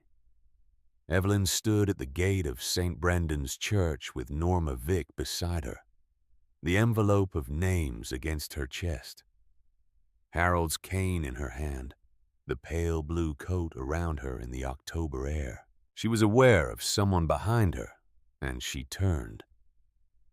Deputy Hank Grover was standing at the edge of the churchyard near the maple trees. He had his hands in his jacket pockets, and he was looking at the empty road where the motorcycles had been. He looked in this light considerably younger than he had looked at the gate this morning. Or perhaps not younger. Perhaps simply less armored. People sometimes look like different ages when they take off certain things. He was not looking at Evelyn. He was looking at the road. But after a moment, as if feeling the fact of her attention, he turned and looked at her. She did not say anything. He did not say anything. He looked at her for a moment with the expression of a man who has done something he cannot undo, and knows it and is in the early stages of figuring out what that means for how he moves through the world going forward. It was not a comfortable expression. It was not meant to be. He nodded to her. A single nod. Not the decisive nod of someone communicating certainty, but the smaller, more tentative nod of someone communicating acknowledgement. An accounting. She returned it. He walked to his vehicle, got in, and drove away. Norma said, "Well." Evelyn said, "Yes." Norma said, "I have a pot roast in the slow cooker." Evelyn looked at her. Norma said, "You are not going back to that house to be alone today. I put it on before I left this morning. It'll be ready by noon." Evelyn thought about the house on Sycamore Street. She thought about the 2 chairs in the front room and the radio on the workbench that Harold hadn't finished, and the wooden box with the brass lock on the bureau. She thought about all the things that would need doing in the weeks ahead, the ongoing work of absence, and about the fact that she had 9 letters still unread. She said, "That's very kind, Norma." Norma took her arm. They walked out through the gate of St. Brendan's Church and along the path to where Norma's car was parked on the side street. The maple trees along the cemetery perimeter were dropping leaves steadily now in the October wind, orange and red, turning in the air and settling on the cold grass around Harold's grave. She looked back once. The grave was still. The maple leaves were settling around it with the patient indifference of things that continue, regardless of anything else. And the sky above it was that particular sharp October blue, the kind that only comes after the gray is gone and the cold has arrived, the kind that has depth and clarity to it, the kind that makes everything below it look more precisely itself. She turned and walked to Norma's car. Over the following days, she finished the letters. She read them in the mornings, mostly at the kitchen table with coffee on the burner at 6, because the 6 a.m. coffee was a habit of 68 years, and she had no intention of abandoning it simply because the person she had made it for was no longer there. She read the letters in order, 1 or 2 a day, and she let them show her the man she had known in his full dimensions. The Harold of the letters was the Harold she had known, the same cadences and the same particular brand of attention, but seen from an angle she had not had access to before, the angle of what he did when no one who loved him was watching. She wrote to Walt Greer.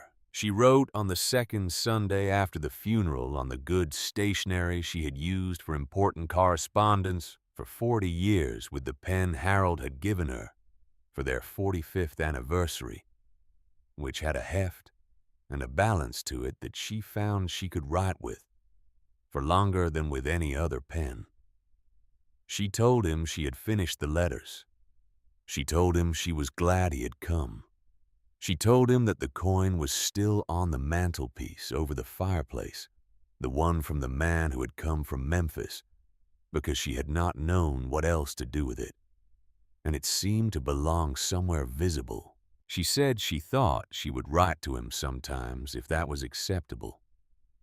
She said she had spent a week reading the letters of a man who believed that writing to someone was worth doing for its own sake, independent of response, and she thought she might try operating on the same principle.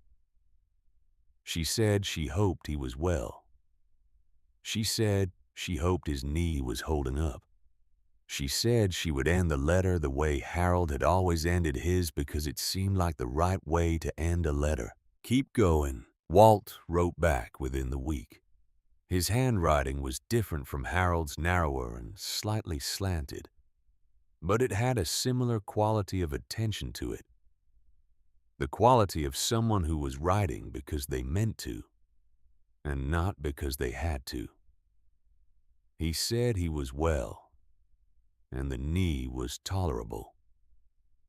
He said he had started writing down the stories from Harold's letters, and it was going more slowly than he expected, because each story wanted to be told at its full length, and he was finding it difficult to abbreviate things that deserved their full space.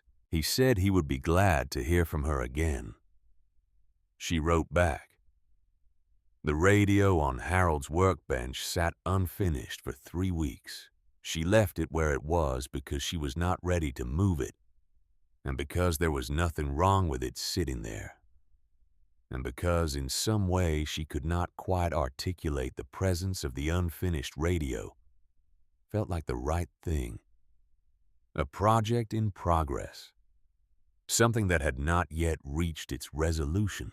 On the 4th Sunday after the funeral, Norma came for coffee in the morning, and they sat at the kitchen table and talked about Harold for 2 hours, which was something they had not done before in 31 years of neighboring. Not because Harold was not worth talking about, but because the conversations they had had before never required it.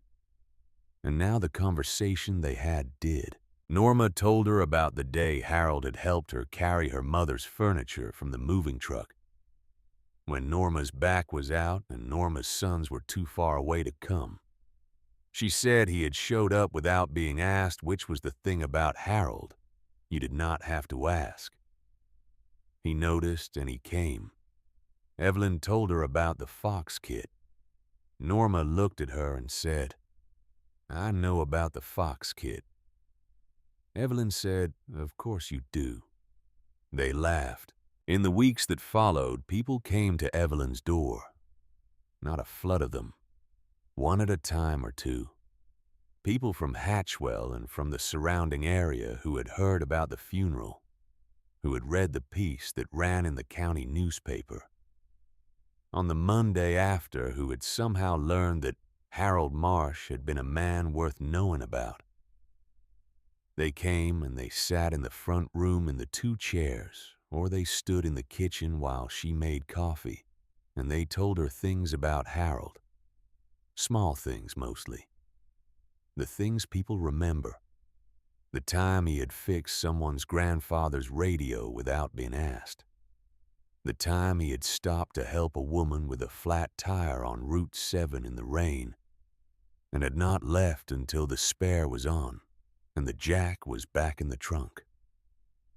The time he had left a pot of something on a porch during a winter when the household inside was not doing well, left it without knocking, left it, so that no one would have to receive it from him directly. She wrote every story down. She had a notebook she had found in the hall closet, a plain one with a green cover, and she wrote the stories in it as they came to her. Her own memories and the ones that people brought. She did not know what the notebook was for, not exactly. But Harold had kept records in his garage, careful handwritten notes about the radios he worked on and the problems he had solved. And it seemed right that someone keep a record of him with the same care. One afternoon, 6 weeks after the funeral, she was sitting at the kitchen table with the notebook open in front of her when the phone rang. It was Dutch Calloway. He said he was calling to see how she was doing. He said it the way he said most things, directly, and without fuss, the way of a man who has decided to make a call and makes it without excessive preamble. She said she was doing reasonably well. She said she was writing things down. She told him about the notebook. He said that sounds like something he would have appreciated.